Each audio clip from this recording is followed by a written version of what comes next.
Good morning, gang. Happy Friday and the end of another week. So, like most of you, I've been busy probably doing the same thing. It's harvest season, and we are bringing in all the crops, all the food that we grew from all that hard work we put in late winter, early spring. I canned 28 quarts of potatoes yesterday. The only reason I didn't can more, I ran out of time. Peeling 50 some odd pounds of potatoes takes a while. Picked about 10 pounds of tomatoes before it was in between raindrops before I could get soaked. So I got in what I could so they didn't split from the heavy rains. But this is why this is important. It seems every day you, me, anybody opens up the computer, the phone, whatever, turns on the news, looks up, and finds just another story, another piece of information of, oh crap, more. Okay. So this morning I ran across some information that came out last night that the FDA and the USDA are now warning people that there is too much poison in our produce. Yeah, like we've talked about that before, right? Though what we keep, the prepper community keeps thinking is it's aluminum being sprayed by all this chemtrails and everything. Actually, what they determine is that there is too much cadmium in a lot of our produce. Cadmium is a carcinogen, not a good thing, cancer causing. Okay. Now, there is some naturally occurring cadmium in the soils, in the waters, etc., etc. That's normal, okay? And our bodies can handle a little bit of it. The problem is they are now saying it's 3 to 4 times the amount that the human body can process safely that's in food, okay? And when I say we need to be producing our own food, here's the products they found it in. Rice, gee, there's a prepper staple. And I don't know, we found this big thing about the basmati rice that's from India not being shipped, everything. You wonder if there's something else to that story, maybe. Okay. But rice, too much cadmium. Spinach, not everybody eats spinach, but I know the women need it because of the iron that's in it. Okay. So as you get older, women eat more spinach because it's good for them. Oats. Anybody got oatmeal in your preps? Yeah. Okay. Barley. Don't know how this goes into beer, but I'm betting that's a possibility. Potatoes. Thank God I grow my own. Okay. And wheat. That's a scary one. Okay. Because how many of us use flour for anything or buy our own wheat berries or whatever? Buy wheat berries. It's not as damaging, if you will, to the adult human being. It's more damaging to the kids, to the younger they get, the more damaging it is. Don't know how long this has been going on, but cadmium is a heavy metal. Cadmium causes neurological problems in children. When the FDA and the USDA are coming out and telling parents to avoid feeding any sort of significant amount of processed baby food to their children. Got kids? Got grandkids? Some of you might have great grandkids that this comes in. Okay. This becomes a problem. What they're saying now is that the baby food manufacturers need to change the ingredients they are using, okay? That they have to reduce the levels of toxic heavy metals in the baby foods to as close to zero as possible. Gee, that makes sense. Now, where are we getting these heavy metals? Fertilizers and water, okay?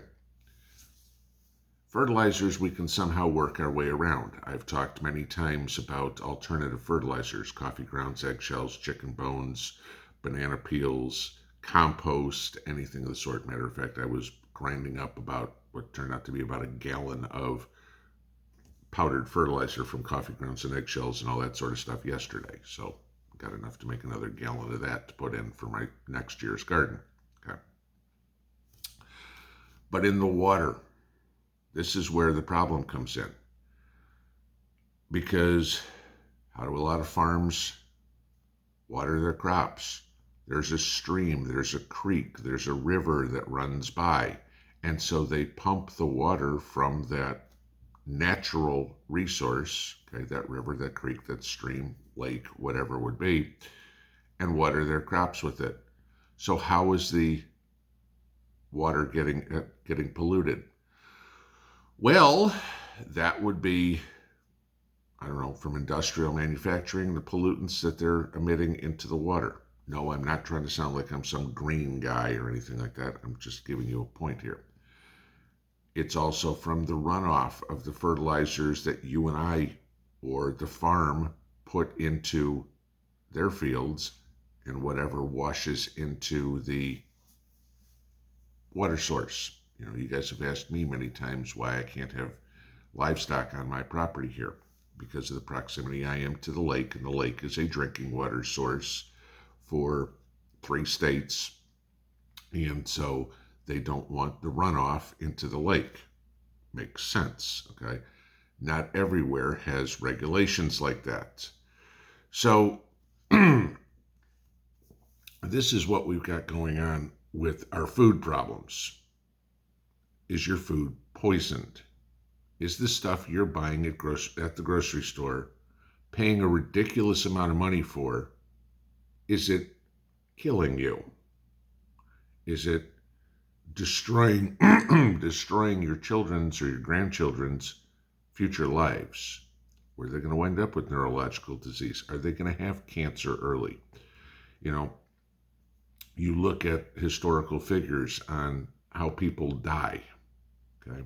And cancer is inevitably the number one cause of death everywhere, okay, across the world. And whether it's from smoking cigarettes or whether it's from drinking too much or whether it's hereditary or whatever it is, okay, some of those things are out of your control. Can't change your heritage, okay? Smoking, that's a decision that you make. That drinking, that's a decision that you make. So those are the risks you take. But eating is not a decision you make. You have to. You don't eat, you die. Okay? So the question then comes, where are you going to get your food? I'm all for organic gardening. I'm all for using fertilizers as need be. Okay? The less, the better. Okay? You know me. I try to do as much as I can without paying exorbitant amount of money for it. Okay, if I can create my own good soil, my own fertile soil, without putting chemicals in it, I'm all for it. But I'm not going to be the one to tell you not to do it. However, you do need to be aware of what you're buying. Can a 1,000-acre farm keep enough coffee grounds and eggshells and everything like that to fertilize? No. They have to use chemical fertilizer. Okay. The electroculture, I tried it, okay? Some people swear by it. I saw no effect whatsoever. So to me, that doesn't work. For other people, maybe it's great. For me, I saw zero difference in my plants whatsoever. So I will stick with what I know works is composting, is saving my food scraps, which, you know, coffee grounds, chicken bones, which is just another form of composting, okay? But that works best. But where does your food come from? As expensive as everything is, I don't care if you're talking about food, meat, cereal, grains, whatever, okay? As expensive as everything is, for your health, grow it yourself. At least you know the most part of what's going in your food. If you've created your own soil, you know what's in your soil. Water, okay, you don't know what's falling out of the sky, and unless you've done some massive water test on your city water or your well or your stream or whatever, you don't know as much. But again, fertilizers, use your compost, whatever, your organic stuff. It may save your life. It may save your kid's life. As much as none of us want to die from cancer, okay, it might be worthwhile. But when this comes out, when the lying letter agencies, 3 or 4 letters, come out and tell us that this is screwed up, I don't care what their agenda is. If it's to get people to eat something different, that's one thing. But if it's telling us that they know that there are poisons in our food that is in the grocery store that we buy, that's time to take notice. And if you have the ability to do something about it, grow your own, go for it. For most of the country, you still have time to get a fall crop in, at least stuff that's short season. This is still a good time. You can plant your brassicas, your cabbages, your broccolis, your cauliflowers, beets are things that go in. You can still get that. If you're maybe a little south of me, you still have a shot to get a load of potatoes in the ground, okay? You can still plant things inside, but part of your diet needs to come from fruits and vegetables. Those are easy to do, that you can practically do anywhere, even inside. You can do hydroponics, whatever would be. Just do something for your own food, because even if the world doesn't blow up, even if Joe doesn't destroy the economy and start World War III, you're still going to have to survive. And personally, I'd like to make it to 80 or 90, which means I still got 20 to 30 some odd years left in life. I really don't feel like cutting it short because of the food I eat.